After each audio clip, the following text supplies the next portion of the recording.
fresh week. Look at all this here, looking lovely. What are the plans for this week? Not a great deal at the moment. I'm very much caught up with stuff.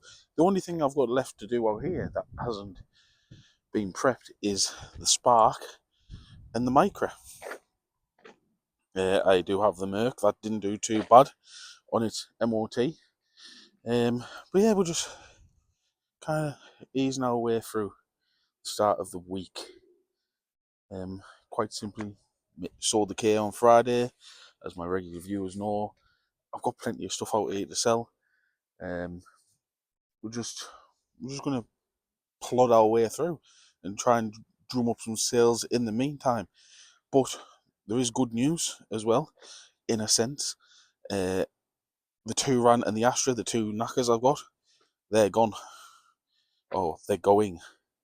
I've been paid for them, which is what it is. And also, potentially making movements on the Cadillac as well. I've just had some guys round to have a look at it, to see what they think. They've had a look at it and they don't think it's a timing chain issue. They think it's potentially got oil pressure issues, which is good, I think. So we just need to have a look and see what sort of things can be done with that. Which that is it good news? I don't know whether it's good news or not. Hey ho, we'll just keep plodding on. I'm ill again, so you will have to forgive me. Ever since having my little daughter come into the world, being around kids, all I seem to do is catch germs and diseases. Part and parcel of being a parent, isn't it? It's great. Since she's been born, I think I've spent 90% of her life full of cold or of some sort of illness. Good news, isn't it? So, the two knackers that have been out the back, the two headaches, shall we say, they're going. Now, in terms of the refund I gave for this car, if you include, in terms of the profit I made selling it, I am breaking even, but technically, I gave this £300 for this part exchange. So, in terms of that deal, I'm still up in a sense because I'm still up me 300 quid from the part exchange, if that makes sense. So that for me, good enough. Go away. The longer it sits here, the worse it seems to be getting. Aging like milk. We won't talk about that. Without a shadow of a doubt, my biggest loss ever. Yeah. But I could have got it fixed, put it back on the road, and as the way the maths works out, bare minimum, I would have been, let's say, £500 better off fixing it. But it's an absolute dog, and it would have gone wrong. I know it would have. So I'd rather take that extra £500 hit for doing absolutely nothing than fixing it, selling it, and then spending the next 3 to 6 months losing sleep because I'll be on the line for it. So that there for me is done, dusted, forgotten about. Luckily, the business has kind of drifted away from the money that is tied up in it, so it is just dead money at this current moment in time. But we move on.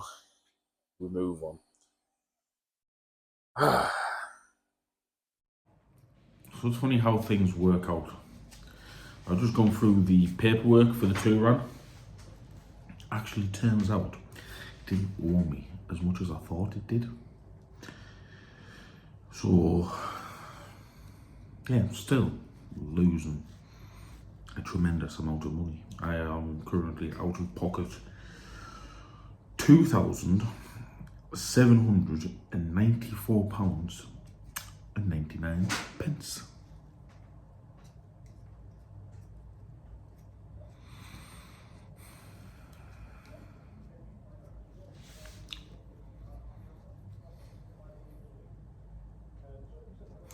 So it's not as bad as I thought it was, but still, it's not great, is it? Definitely my biggest loss to date. But we will not dwell on it at all, because luckily sales are still going okay at the minute. And I have plenty out there to make money on to make up for that loss. So we're all good. Is it a downer? Yes. Yes. I mean, like, losing that sort of money to anybody, if it doesn't get to you, losing that sort of money, then you've got too much money. It's as simple as that. But the 2 run now holds the record for the most money I have lost on a car. It was previously held by the Peugeot 308, the one that features on the channel, which I lost, off the top of my head, £711.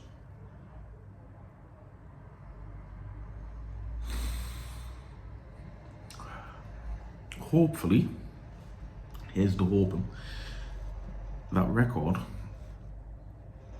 stays with me for the rest of my life, because I do not want to do that again. So it's Wednesday. Thought I'd do some filming because I haven't done much.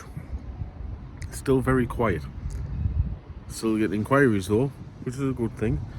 Just need to kind of get them inquiries turned into sales. I've just got back from BCA Newcastle. Bought something. I've had good experience with what I have had of these cars. It's a Smart for 2, to be exact. Now, I have had one of these, a Smart for 2. It was one that I bought when I first started with my truck. I paid £300 for it, and I sold it without doing anything to it for £700. Back when apparently I made good business decisions. And then I have had a Smart for 4, which is the 5-door variety. Now they're based off a Mitsubishi Colt underneath. And that, again, was a very good car.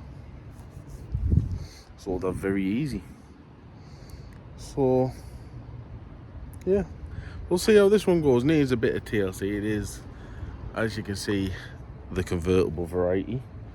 But small engine automatic at the end of the day. What's it worth? I'm thinking minimum 2295. It's an alright thing, you know, and it's a cabriolet. The roof works. Got a couple of little issues to sort out, but that's just the case with all of them, isn't it? So, got the Mercedes back. Quick turnaround, and that is good. Let's have a look.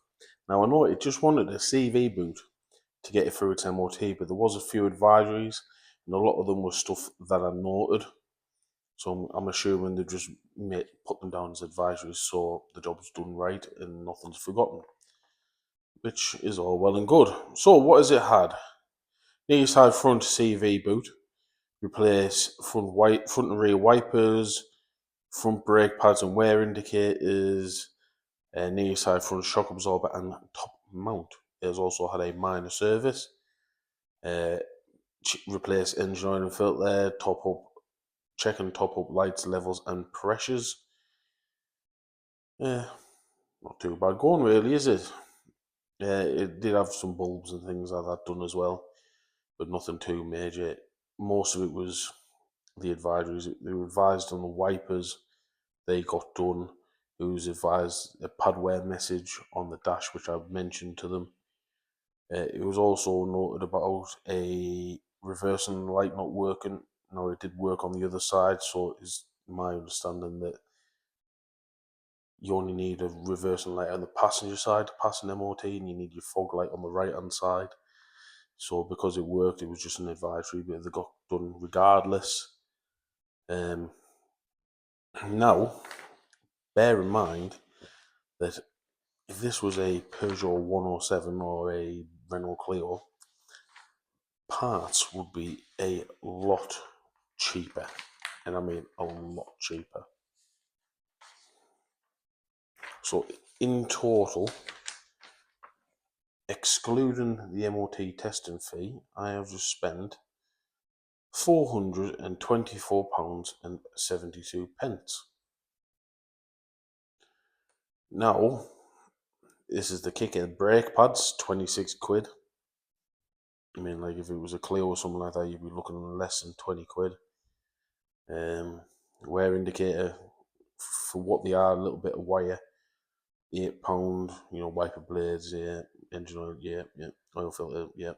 Shock absorber, £52.66. Top mount, £22.84. Now, I was only charged £180 of labour. That's 4.5 hours. So that turned out to be a bit dear. And then I've got £40 for the MOT. I've bought a steering wheel for it for 40 or 45 quid. So this car is basically £500 spent on it, isn't it? That's good. But there's still good margin in it, and it is a small engine automatic. So should, in theory, sell quite well. Only advisories on it were for brake pipes being covered in grease, which they're not covered in grease. Basically, when it came in, first thing I did to Mercedes, check out the brake pipes, perfectly fine. Paint was flaking a little bit, so I gave them a clean up, gave them a little bit of undersale just to keep them going, and that's all they've been advised on, really. So that is all good. Yeah, that car now just needs a valet, and then obviously I need to wait for the steering wheel to come, and then other little odds and sods to sort out on it as well.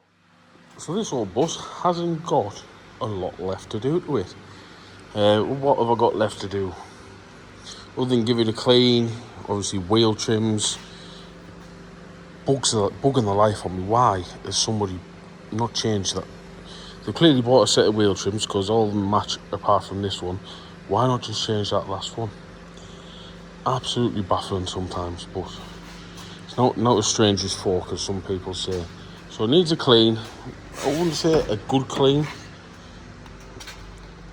It's a little bit grimy in places. And then obviously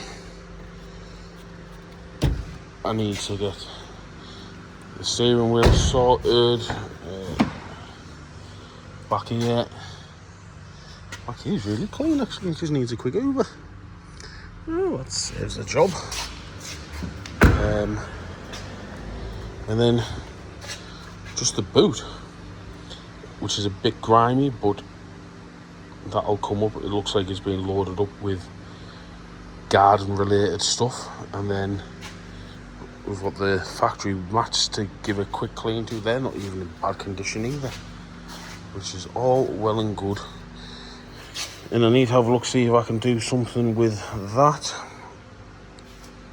If not, I think it's completely acceptable to leave it. And also, you will notice one of the parking sensors has dropped out of its hole, so I need to have a look at that.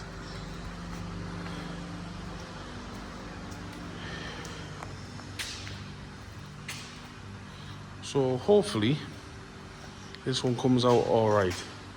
Feeling a little bit under the weather today, so I don't know why. I just feel meh. So hopefully I can get this done and get it up for sale ASAP. because in theory it should sell quick. Right, so I'm actually doing something for a change. I am on my way down to G3. I had a phone call this morning from Lewis at Flip Motors UK asking if I wanted to have a pop down with him, and I was up for it. So I've now got the drive down to Castleford, I believe it is. So we'll just see how it goes. I'll get some content. I'll get some content for the weekly, and I'll try and get some content for a separate video as well. Be nice to do a little auction video. I haven't had a chance to do a lot of auction videos, so I'll get there at 11:26 apparently according to Google Maps. So hopefully we'll get there, no issues. I mean, this car's pretty decent to be fair. This is the Astra Automatic that I've been buying. I've decided to keep, I think. So yeah, we'll just see how it goes. So, disappointment unfortunately. Despite getting permission to film, when I was in the auction hall, I was shut down, which is all well and good. So unfortunately, I won't be doing any more filming. Bit disappointed with that. Up until then, I was actually really up for being here at G3 and coming back doing G3, because obviously it's a bit of a distance for me to travel. It's an hour and a half, but if you can add on getting some content for YouTube onto it, it would have been worthwhile. But if that's how it's going to go, it's not worthwhile making the trip.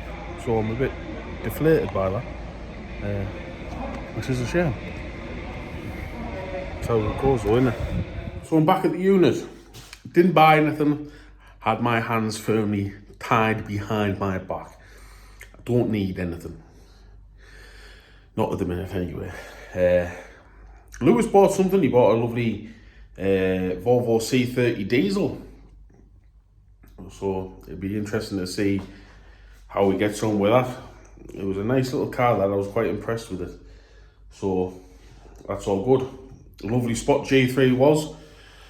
Bit disappointed in getting told by the auctioneer to stop filming, which was a bit weird because for one, I got permission to do it, and two, obviously there's people filmed there before, so I don't see why there was an issue. But I won't go further into it. I have emailed somebody there to find out the reasons as to why, and I just won't go any further on until I know the reasons as to why the filming got told to stop. And that's about it really, unfortunately. For the time being, I can't expand on it as much as I would like to. I've got the Mercedes to finish up. I've just had some people around having a look at some of my cars, waiting to see whether they decide to go ahead with one or not. Who knows? But we're just going to keep plodding on and try and get some things done. Unfortunately, as it stands, till I find out from G3 as to why I was asked to stop filming, what were the reasons behind it, I won't be using any of the content that I have filmed. Just quite simply just trying to be respectful. I'm not trying to be that guy, you know. Don't want to trod on toes with, you know, they've got bigger feet than me. Let's put it that way. So yeah, I won't be using any content that was filmed at G3 until I find out what the crack is, quite simply. So the Mercedes looking a lot better there. I haven't gave it a machine polish. What I've done is I've just gone over and I've looked and I've gone, I'm not confident the scratches will come out. I seem to be getting that a lot lately when I'm becoming more experienced with doing things like machine polishing. I know what will come out and what won't come out. So I'm finding out, especially looking at stuff like this, I'm going, that's not going to come out. Will it improve it? Maybe it's a little bit, but been unable to justify spending the time, because of machine polishing a full valet, you could quite easily lose a day and a half doing all that. So it's really hard to justify doing it these days. When you top up the costs of everything and then the time actually doing it, it becomes a real expensive do. And the way I work things is, I obviously, as I've mentioned before, I work on a commission-based wage, so 50% of the profits I pay myself, the other 50 goes back into the business. I also charge my business for my valeting.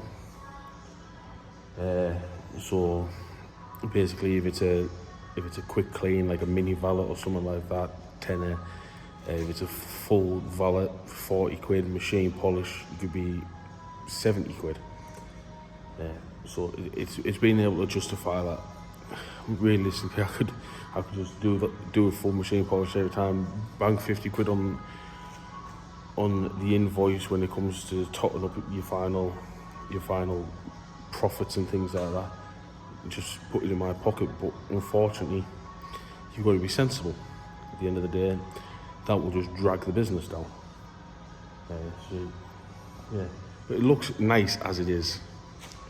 You know, if I never told you that I didn't machine polish it, you'd probably have believed us if I said that I did, because it looks as sharp as a button. A lot of it comes from Easy's Car Care's Elixir, the polymer spray sealer that I use. Makes them pop, and it's so easy to put on, and it gives you protection as well. But I've done things like treat the plastics at the bottom of the doors and on the mirror and on the scuttle panel and that, and it looks sharp. And the new wheel trims, expensive, £22, because they're silver. See, so when you stood there going, just put some silver wheel trims on it. Black ones, because although yes, they are less popular, makes them cheaper. Obviously, ones for the Avio, same size, 15-inch, cost me $9.99. These were $22.94.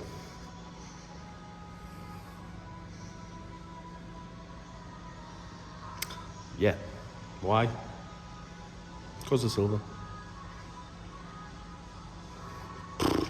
Obviously, as I said, looking sharp as a button. Inside's looking good. I gave it a good clean. Wasn't too bad. Oh. Random piece of paper. Don't know what that is. But yeah, it's looking nice. Still got things like the parking sensor to pop back in place, and then waiting for the steering wheel to come. But this one is about really, I can go and advertise it, be clever with my camera angles, not to catch too much of the steering wheel and that.